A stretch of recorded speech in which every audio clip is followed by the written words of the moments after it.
Hello everyone, welcome to the woman of honour series. എല്ലാവർക്കും സുഖമെന്ന് വിശ്വസിക്കുന്നു.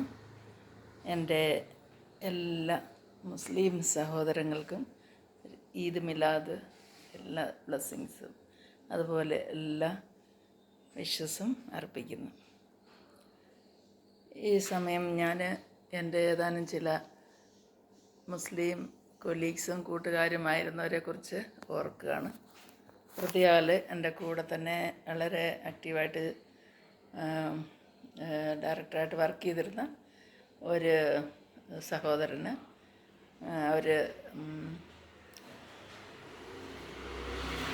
അദ്ദേഹത്തിൻ്റെ പേര് മുഹമ്മദ് സാലി എന്നായിരുന്നു.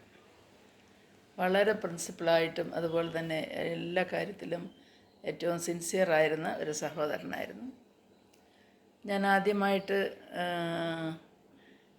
ചാരിറ്റിയിൽ ഹോസ്പിറ്റലുകളിൽ ചാരിറ്റി ചെയ്യുന്നതിനെക്കുറിച്ച് അദ്ദേഹത്തിൽ കൂടിയാണ് അറിഞ്ഞത്.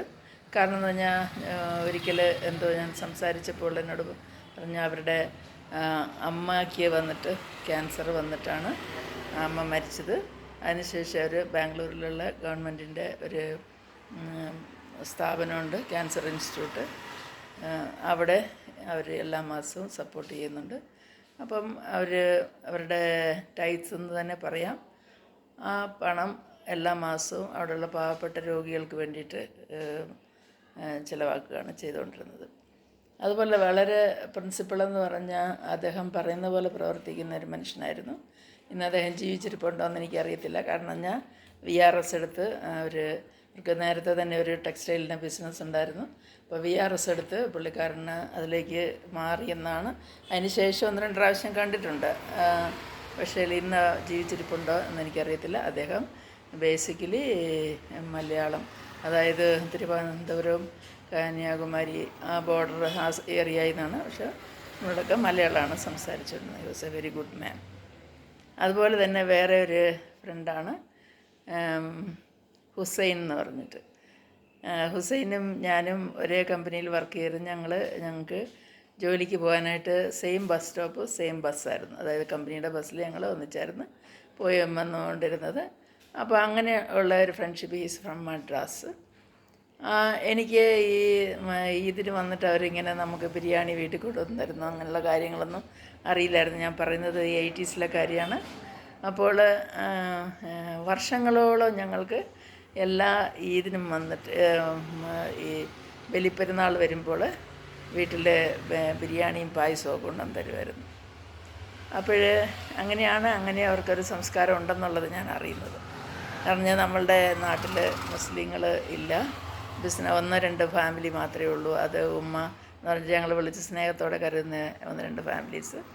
പിന്നെ ഈ ബിസിനസ്സുകാരായിട്ടുള്ള ഒരു വർഷത്തിലൊരിക്കലോ വല്ലതും അവർ കുരുമുളകോ അല്ലെങ്കിൽ അങ്ങനെയുള്ള സാധനങ്ങൾ എടുക്കാൻ വേണ്ടി വീടുകളിൽ വരുന്ന അങ്ങനെയുള്ള ഒരു ആൾക്കാരെ ഞങ്ങൾ കണ്ടിട്ടുള്ളായിരുന്നു എൻ്റെ ചെറുപ്പത്തിൽ.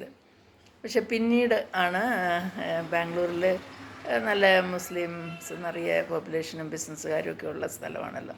കഴിഞ്ഞ ആൾക്കാർ നമ്മൾ കാണുന്നു എടുക്കുന്നു എന്നുള്ളതല്ലാതെ അവരുടെ ക്ലോസ് ആയിട്ടുള്ളൊരു ഇടപെടൽ ഉണ്ടായത് എൻ്റെ ജോലി സ്ഥലത്തുനിന്നാണ്. അങ്ങനെ ഹുസൈൻ വന്നിട്ട് നല്ലൊരു സഹോദരനായിരുന്നു. അദ്ദേഹം പിന്നീട് മദ്രാസിലേക്ക് ട്രാൻസ്ഫർ വാങ്ങി പോയി. അങ്ങനെ അദ്ദേഹത്തെ ഞങ്ങൾ മിസ് ചെയ്തു. പിന്നെ എൻ്റെ ഒരു ക്ലോസ് ഫ്രണ്ടായിരുന്നു. അദ്ദേഹം വന്നിട്ട് സെൻട്രൽ കസ്റ്റംസ് ആൻഡ് എക്സൈസിൻ്റെ ഡിപ്പാർട്ട്മെൻറ്റിലാണ് വർക്ക് ചെയ്തുകൊണ്ടിരുന്ന ഷെരീഫ് എന്ന് പേര്. അദ്ദേഹത്തെ നമ്മൾ കാണുമ്പോൾ എല്ലാം വിഷ് ചെയ്യും ഒക്കെ എന്നുള്ളൊരിതേ ഉള്ളായിരുന്നു. കൂടുതലായിട്ടൊന്നും അറിയില്ല. പക്ഷേ അവർ 90s എനിക്ക് തോന്നുന്നു 99-2000 പീരീഡിലാണെന്ന് തോന്നുന്നു. അപ്പോൾ അവർ ഫാമിലിയായിട്ട് അവർ മക്ക മദീന അവർ വിസിറ്റിന് പോയി. തിരിച്ച് വരുമ്പോൾ ഞങ്ങൾക്ക് അവിടുത്തെ ആ പ്രത്യേകമായിട്ടുള്ള ഡേറ്റ്സും സംസം വാട്ടറും ഒക്കെ കൊണ്ടുവന്ന് തന്നു. അപ്പോൾ എനിക്കപ്പോൾ അത് ആദ്യമായിട്ടുള്ളൊരു എക്സ്പീരിയൻസാണ്. പിന്നെ അവർ ബാംഗ്ലൂർ ബേസ്ഡാണ്. കോസ്റ്റൗൺ എന്ന് പറയുന്ന സ്ഥലത്താണ് അവർ താമസിച്ചുകൊണ്ടിരുന്നത്. അപ്പം അവിടെ നല്ല മോസ്കും കാര്യമെല്ലാം ഉള്ളതാണ്. വളരെ ആ മനുഷ്യൻ വന്നിട്ട് പ്രോവിഡൻറ്റ് ഫണ്ടിൻ്റെ ഇൻട്രസ്റ്റ് പോലും വാങ്ങിക്കത്തില്ലായിരുന്നു. വേണ്ടാന്ന് പറഞ്ഞ് എഴുതി കൊടുക്കുമായിരുന്നു. അപ്പം ഒരു പ്രാവശ്യം എന്തോ ഗവൺമെൻറ്റിൻ്റെ ഒരു ഓഡിറ്റ് ചെയ്തതിൽ അവർ ഇങ്ങനെ ഇൻട്രസ്റ്റ് അവർക്ക് തന്നെ ക്രെഡിറ്റ് ചെയ്യണം എന്നുള്ള കാര്യം വന്നു. അപ്പോൾ അങ്ങനെ വന്നപ്പോൾ അദ്ദേഹം വന്നിട്ട് അത് ആ ഇൻട്രസ്റ്റ് എമൗണ്ട് വിത്ഡ്രോ ചെയ്തിട്ട് അത് ഒരു പുവർ പീപ്പിളിന് കൊടുക്കുവാനിടയായി. അങ്ങനെയാണ് എനിക്ക് അദ്ദേഹത്തെക്കുറിച്ച് കൂടുതൽ അറിയാനുണ്ട്. പിന്നീട് ഞാൻ ഈ അവർ മക്കയിലൊക്കെ പോയി വന്നുകൊണ്ട് അവിടുത്തെ കാര്യങ്ങൾ അറിയാൻ, അന്ന് നമുക്ക് ഇതുപോലെ ടി വിയിൽ ചാനലിലൊന്നും കാര്യങ്ങളൊന്നും കൂടുതലായിട്ട് അറിയാനായിട്ട് പറ്റത്തില്ല. ഡിസ്കവറി ചാനലിൽ മാത്രമാണ് അവർ ആ പ്രോഗ്രാമൊക്കെ ഒന്ന് ലൈവായിട്ട്, അതും ലൈവായിരിക്കത്തില്ല, അതിന് ശേഷം കുറച്ച് കാണിക്കുകയൊക്കെ ചെയ്ത് ആ കാലത്ത്. അപ്പോൾ എനിക്ക് ഈ ഇദ്ദേഹത്തോടു കൂടെ കുറച്ച് സമയം സ്പെൻഡ് ചെയ്യാനായിട്ടും ഇവിടുന്ന് ബാംഗ്ലൂരിൽ നിന്ന് അവർ അവിടെ പോയതും തിരിച്ചു വന്നതുമായിട്ടുള്ള ആ കാര്യങ്ങളെല്ലാം എനിക്ക് വളരെ ഡീറ്റെയിലായിട്ട് അറിയാൻ സാധിച്ചു. അതുപോലെ അങ്ങോട്ട് അവിടെ എത്തിപ്പെടുന്നതിന് ശേഷമുള്ള എക്സ്പീരിയൻസും തിരിച്ചു വരുന്ന കാര്യങ്ങളെല്ലാം അദ്ദേഹം പറഞ്ഞു. എനിക്ക് ഒത്തിരി സന്തോഷമായി. കാരണം നമുക്ക് പോയി കാണാൻ പറ്റാത്തൊരു സ്ഥലമാണല്ലോ. അപ്പം എന്തായാലും അങ്ങനെ ഷെരീഫിനെ ഞാൻ ഓർക്കുകയാണ്. ഷെരീഫിന് ജീവിച്ചിരിപ്പുണ്ടോ എന്ന് എനിക്കറിയത്തില്ല. ബാംഗ്ലൂരിൽ തന്നെയാണെങ്കിലും വീണ്ടും അദ്ദേഹം ഇതുപോലെ VRS എടുത്ത് പോയതുകൊണ്ട് നമുക്ക് പിന്നീട് കാണുവാനായിട്ടോ. അദ്ദേഹത്തിൻ്റെ മകളുടെ വിവാഹത്തിന് ഞാൻ പോയിട്ടുണ്ടായിരുന്നു. അത് അങ്ങനെയാണ് വിവാഹത്തിൻ്റെ അവരുടെ കാര്യങ്ങളൊക്കെ എനിക്ക് മനസ്സിലാക്കാൻ പറ്റി. ഒത്തിരി നല്ലൊരു ഫാമിലിയായിരുന്നു. പിന്നെ എൻ്റെ 2-3 ഫ്രണ്ട്സ്, ഒരു ലൈല എന്ന് പറഞ്ഞിട്ട് പുള്ളിക്കാരി വളരെ മിടുക്കിയായിട്ടുള്ളൊരു സ്ത്രീയായിരുന്നു. ആക്ച്വലി എനിക്ക് മാരേജ് കഴിഞ്ഞിട്ട് ചെറിയ പ്രായത്തിൽ കല്യാണം, എനിക്ക് കുക്കിംഗ് ഒന്നും അത്ര കാര്യമായിട്ട്, എസ്പെഷ്യലി നോൺ വെജ് അറിയില്ലായിരുന്നു. അപ്പോൾ ആ പുള്ളിക്കാരി അന്ന് നമുക്ക് എല്ലാം, ഞാൻ പറയുന്നത് 76-77 ടൈമിലൊക്കെ, അപ്പോൾ എനിക്ക് പേപ്പറിൽ എഴുതി തരും എങ്ങനെയാണ് കുക്ക് ചെയ്യേണ്ടതെന്നുള്ളത്. അപ്പം മട്ടൺ കറി വെക്കാനും പിന്നെ അതുപോലുള്ള കാര്യങ്ങളൊക്കെ പുള്ളിക്കാരി എനിക്ക് എഴുതി തരുന്നത് ഞാൻ അത് നോക്കിയിട്ട് ഉണ്ടാക്കി. അങ്ങനെ ആദ്യമായിട്ട് നോൺ വെജ് കുക്കിങ്ങൊക്കെ പറഞ്ഞു തന്നെ. ആ പുള്ളിക്കാരി ഒത്തിരി ബ്യൂട്ടിയായിട്ടും ഒത്തിരി സ്നേഹമുള്ളൊരു ചേച്ചിയായിരുന്നു. അവരും ബാംഗ്ലൂരുകാരാണ്. I love dum. പിന്നെ വേറൊരു കൊലീഗ് എന്ന് പറഞ്ഞാൽ ഷീ വാസ് സീനിയറായിട്ടുള്ള ഒരു സ്ത്രീയായിരുന്നു. അവർ വന്നിട്ട് ശരിക്കും പറഞ്ഞാൽ ഒത്തിരി ക്വയറ്റാണ്.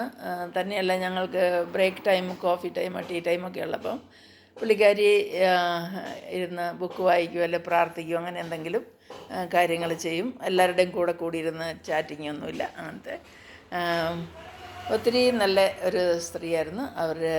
അവർ BV-ന്ന് ആയിരുന്നു. അപ്പോൾ അവർ ജോലിക്ക് വരുമ്പം തല കവർ ചെയ്തിട്ട് വരും. പിന്നെ യൂണിഫോം വേണം ഞങ്ങൾക്ക്. അതുകൊണ്ട് ഇവിടെ വന്നു കഴിയുമ്പം, ഓഫീസിൽ വന്നു കഴിയുമ്പോൾ അത് മാറ്റിയിട്ട് യൂണിഫോമിലിരിക്കും. അങ്ങനെ നല്ലൊരു ചേച്ചിയായിരുന്നു. ആ ചേച്ചിയിൽ നിന്നാണ് ഞാൻ ഒരിക്കൽ ഇങ്ങനെ എനിക്ക് ഇച്ചിരി ക്യൂരിയോസിറ്റി കൂടുതലുള്ളതുകൊണ്ട് അവരുമായിട്ട് സംസാരിച്ചപ്പോൾ അബ്രഹാമിന് എനിക്ക് അതുവരെ അറിയാമായിരുന്നു, ഹാഗാറിനെയും സാറയും, 2 ഭാര്യമാർ അറിയാമായിരുന്നു. പക്ഷേ അവരിൽ കൂടെയാണ്, ആ BV-യിൽ കൂടെയാണ് ഞാൻ അറിയുന്നത് അബ്രഹാമിന് 3ാമതൊരു ഭാര്യയുണ്ടെന്ന്. അപ്പോൾ പുള്ളിക്കാരി എന്നോട് പറഞ്ഞു, കെത്തൂറാന്ന് പറഞ്ഞിട്ട് വൈഫുണ്ട്, അങ്ങനെ അവർക്ക് മക്കളുണ്ട്, അങ്ങനെയാണെന്നൊക്കെ പറഞ്ഞപ്പോൾ ഞാൻ കേട്ടിട്ടില്ലാത്തൊരു കാര്യമായിട്ട് എനിക്ക് തോന്നി. ഇത് ഞാൻ പറയുന്നത് 1988 കേട്ടോ. അപ്പോൾ ഞാൻ വീട്ടിൽ വന്ന് ബൈബിളെടുത്ത് തേടി ആ ഭാഗം തേടിയെടുത്ത് ഞാൻ വായിച്ചു. പിന്നെ കെത്തൂറയെ കുറിച്ച് കൂടുതൽ അറിയാനൊക്കെ ഇടയായി. എന്തായാലും അങ്ങനെ ഓരോരോ കൂട്ടുകാർ അതിൽ ബാസ്മത്ത് എന്നായിരുന്നു ആ ചേച്ചിയുടെ പേര്, ബാസ്മത്ത് BV. എന്തായാലും ഷി വാസ് സോ ഗുഡ്. ഒത്തിരി ക്വയറ്റാണ്, ഒത്തിരി ഹമ്പിളാണ്. അപ്പം ലഞ്ച് ടൈമിലൊക്കെ അവർ റെസ്റ്റ് റൂമിൽ പോയിട്ട് പ്രാർത്ഥിക്കുന്ന കാണാമായിരുന്നു. ഞാൻ കൂടുതലായിട്ട് എനിക്ക് പിന്നീട് അറിയത്തില്ല. എനിക്ക് ആ ഡിവിഷനിൽ നിന്ന് ട്രാൻസ്ഫറായി, ഞാൻ വേറെ ഇതിലേക്ക് പോയതുകൊണ്ട് പിന്നെ അവരെക്കുറിച്ച് കൂടുതൽ അറിയത്തില്ല. പിന്നെ അതുപോലെ തന്നെ എൻ്റെ സമപ്രായക്കാരായ 2-3 കൂട്ടുകാരൊക്കെ ഉണ്ടായിരുന്നു. അവരൊക്കെ പിന്നെ എപ്പോഴും ഞങ്ങൾ ഒന്നിച്ച് ഹാപ്പി ആയിട്ടൊക്കെ നടന്ന കാര്യങ്ങളാണ്. അതിൽ ഒരു പുള്ളിക്കാരി, അവർ പാട്ട് നല്ലതായിട്ട്, പാട്ടിലൊക്കെ ഒത്തിരി പാട്ട് കാര്യങ്ങളിലൊക്കെ പാർട്ടിസിപ്പേറ്റ് ചെയ്യും, കൾച്ചറൽ പ്രോഗ്രാമിലൊക്കെ. അപ്പോൾ എല്ലാ റിഹേഴ്സൽ ഞങ്ങൾ ജസ്റ്റ് കാണത്തേ ഉള്ളൂ, അതിനൊന്നും പാർട്ടിസിപ്പേറ്റ് ചെയ്യാനൊന്നും പറ്റിയിട്ടില്ല. പക്ഷേ അത് നല്ല മിടുക്കിയായിട്ട് കാര്യങ്ങൾ ചെയ്യുന്ന ഒരു എൻ്റെ സമപ്രായക്കാരായിട്ടുള്ള 2 പേരുണ്ടായിരുന്നു.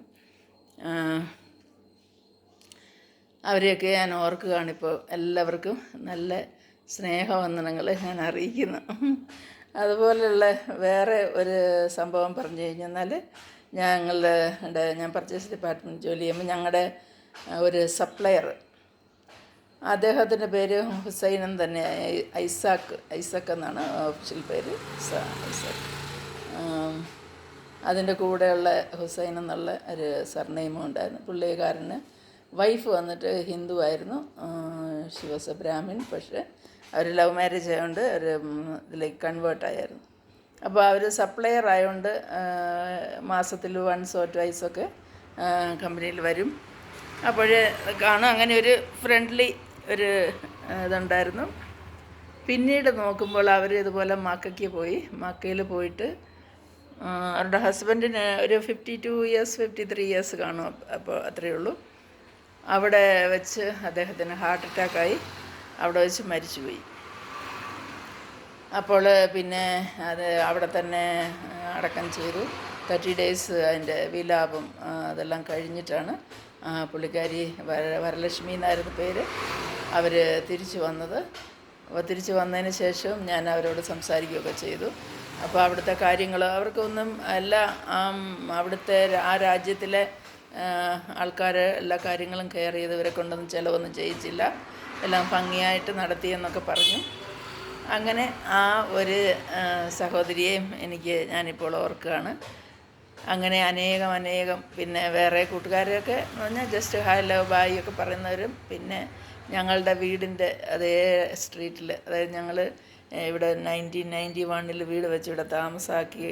ഒരു പിറ്റേ വർഷം മുതൽ ബലിപ്പെരുന്നാൾ വരുമ്പോൾ ഈ റോഡിൽ ആകെ ഒരു മുസ്ലിം ഫാമിലിയേ ഉള്ളൂ. അവർ തമിഴ്നാട്ടിൽ നിന്ന് വന്ന് ഇവിടെ സെറ്റിലായവരാണ് വർഷങ്ങൾക്ക് മുമ്പ്. അപ്പം അവരുടെ പ്രീവിയസ് ജനറേഷൻ ബാംഗ്ലൂരിൽ തന്നെയുണ്ട്, പക്ഷേ തമിഴ്നാട്ടിൽ നിന്നുള്ളവരാണ്. അപ്പം ഞങ്ങൾക്കറിയില്ല ഇങ്ങനൊരു സംഭവം ഉണ്ടെന്നുള്ളത്. ഞങ്ങളുടെ വീട്ടിലവർ ഈ ബലിപ്പെരുന്നാളിന് മട്ടൻ ഒരു 1/2 kg 3/4 kg കാണും, അത്രയും ഒരു പാക്കറ്റ് കൊണ്ടുവന്ന് തരും, മട്ടൻ റോ ആയിട്ടുള്ളത്. അപ്പോൾ നമുക്ക് ആദ്യം അറിയില്ല ഇതെന്താ സംഭവം. അപ്പോൾ അവർ പറഞ്ഞ് ഇങ്ങനെയുണ്ട്, അവരെ ഡിസ്ട്രിബ്യൂട്ട് ചെയ്യും, എല്ലാവരോടും ഷെയറിങ് ചെയ്താൽ കുക്ക് ചെയ്ത് കൊടുക്കാതെ നമ്മുടെ സ്റ്റൈലിൽ നമുക്ക് കുക്ക് ചെയ്ത് കഴിക്കാം. അപ്പം എന്ന് പറഞ്ഞിട്ട് അങ്ങനെ ഒരു 3-4 വർഷം ഞങ്ങൾക്ക് മട്ടൻ കൊണ്ടുവന്ന് തരുമായിരുന്നു. അപ്പോൾ അങ്ങനെ ഞങ്ങൾ ഭക്ഷിച്ചിട്ടുണ്ട്. പിന്നീട് അദ്ദേഹത്തിന് ചെന്നൈയിലോട്ട് താമസം മാറി. അവരുടെ മക്കളും അവരുടെ എനിക്ക് തോന്നുന്നത് വേറെയുള്ള ആൾക്കാർ അവിടെ ഉണ്ടായിരുന്നു. പിന്നീട് അവർ ആ വീട് വാടകയ്ക്ക് കൊടുത്ത് ഇപ്പോൾ വീണ്ടും തിരിച്ചു വന്നിട്ടുണ്ട്. പക്ഷേ അദ്ദേഹം മരിച്ചുപോയി. അദ്ദേഹത്തിൻ്റെ വൈഫും മകളും ഒക്കെ അവിടെ താമസമുണ്ട്. പക്ഷേ അവരുമായിട്ട് നമുക്ക് കോണ്ടാക്റ്റ് ഇല്ല. കാരണം ഞാൻ ആദ്യം ഉണ്ടായിരുന്ന ഫാമിലി ആയിരുന്നു നമ്മളോട് സഹകരിച്ചുകൊണ്ടിരുന്നത്. അങ്ങനെ ഞങ്ങൾക്ക് ഏറ്റവും പ്രിയം തോന്നുന്ന ആ കുടുംബങ്ങളെല്ലാം ഞാനിപ്പോൾ ഓർക്കുകയാണ്. ദൈവം എല്ലാവരെയും അനുഗ്രഹിക്കട്ടെ. അതേപോലെ തന്നെ ഞാൻ പല സ്ഥലങ്ങളിലും പോകുമ്പോൾ, മൈസൂരിലാണെങ്കിലും വേറെ പല സ്ഥലങ്ങളിലും ഇങ്ങനെ മോസ്കുകളിലൊക്കെ പോയിട്ടുണ്ട്. പ്രത്യേകിച്ച് നമ്മുടെ കോട്ടയത്ത് താഴത്തങ്ങാടിയിൽ ഒരു പുരാതനമായിട്ടുള്ള ഒരു മോസ്ക് ലേഡീസിനെ അലോ ചെയ്യുന്നവർ, അവിടെയും പോകാനിടയായി. ഈ വർഷം വന്നിട്ട് ഫെബ്രുവരി മാസത്തിൽ അബുദാബിയിലുള്ള ഗ്രേറ്റ് മോസ്കിലും പോയി. അവിടെ അതിനകത്തൊക്കെ കാണാനും അതിനുള്ള എല്ലാ സാഹചര്യങ്ങളും ദൈവം ഒരുക്കി തന്നു. ഞാനും എൻ്റെ മോളും പോയിരുന്നു. ഞങ്ങൾക്ക് ഒത്തിരി സന്തോഷം തോന്നി. എന്തായാലും ഞങ്ങൾ എല്ലാവർക്കും നല്ല ഒരു ഈദിൻ്റെ ആശംസകൾ അറിയിക്കുന്നു. എല്ലാവരെയും ദൈവം അനുഗ്രഹിക്കട്ടെ. Bye to all. ബൈ.